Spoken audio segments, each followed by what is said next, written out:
manager or a supervisor, and your meetings feel like a complete waste of time.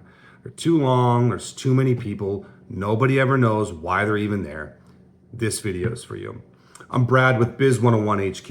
I ran 100-person manufacturing plants for years, and I'm giving you the exact agenda and rules that save my teams 11 hours a week in meetings. This is a real track number. It's not fluff.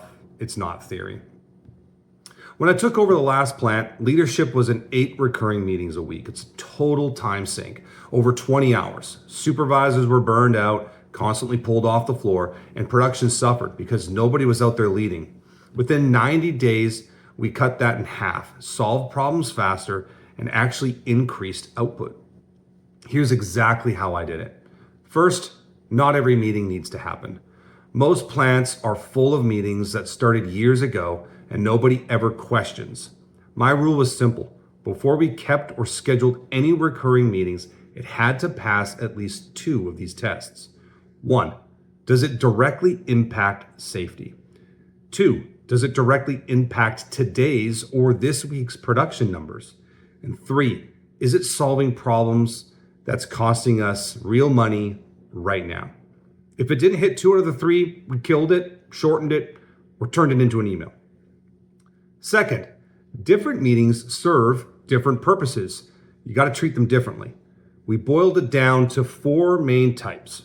You got one, our first one, very common, daily huddle. It's 10 minutes max, standing on the floor.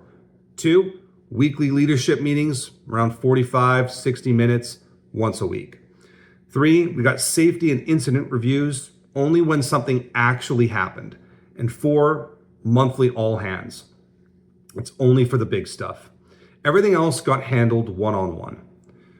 Third, and this part is something that the office gurus never really get. When do you actually run a meeting? It's the overtime versus pulling people off the floor decision. In a plant, time is money in a very literal way. Pulling crew members off the floor costs production, right? Paying overtime to meet after a shift costs money. So here's how we decided every time. Daily huddles, well, it was during shifts, it overlapped. We built that in specifically 15 minutes into the schedule. There's no extra overtime, no lost output. Weekly leadership was mid-shift on Wednesdays. Yeah, we lost an hour on the floor, but the decisions made in that meeting always added back way more than an hour of production. And critical issues, we'd rather pay a few people an hour of overtime than let a problem fester and cost thousands in downtime or scrap. Bottom line, if the cost of not having the meeting was higher than the overtime or lost output, we had it. Simple math. Then there's safety, and this is where I drew the hardest line. If we had a recurring safety issue, same near miss or violation happening more than once, I didn't wait for the next scheduled meeting. I shut the entire plant down immediately. Full stop, everything down. Yeah, it cost production hours, and I'm sure it pissed off a couple people along the way too. But here's why I did it every single time. 1, it showed the team I was dead serious. Safety wasn't just a poster on the wall or words in a handbook.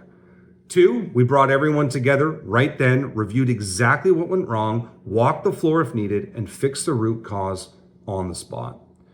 3, the message stuck. This is the most important one. Recurring issues dropped fast because people knew I'd pull the plug again without hesitation. I'd rather lose a shift of output than risk someone going home injured or worse. And honestly, after doing it a couple of times, the recurring issues almost disappeared. The short-term pain created long-term gain. You had safer floor, better morale, fewer incidents, and yes, higher consistent production because we weren't dealing with constant setbacks. Compare that to plants where managers just bring it up at the next meeting and hope it sticks. It doesn't. Actions like this does. Here's the exact weekly leadership agenda that made all of this click. 1 page, printed every week, same format every time. Right at the top, we got the quick wins and recognition. Your shout outs, call out who crushed it last week. Section 1, last week's scorecard, quick review. Output, downtime, safety, staffing. We only discuss misses. If it's routine, we don't talk about it. Section 2, got the top 3 blockers.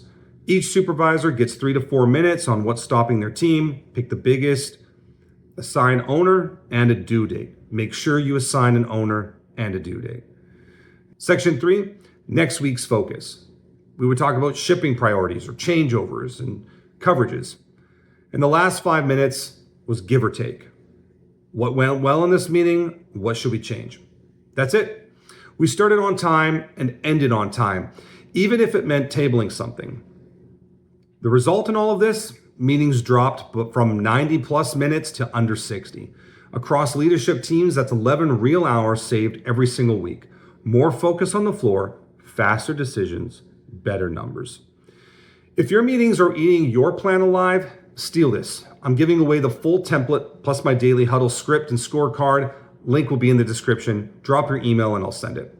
And if you want me to look at your current meeting setup or organization chart and tell you exactly where you're leaking time and money, drop the word consult in the comments. I grab a few each week and do a 15-minute deep dive. There's no pitch. I'm not trying to sell you anything. It's just straight talk. If you implement even half of this next week, you'll feel it on the floor. Let me know in the comments what's your biggest meeting headache right now.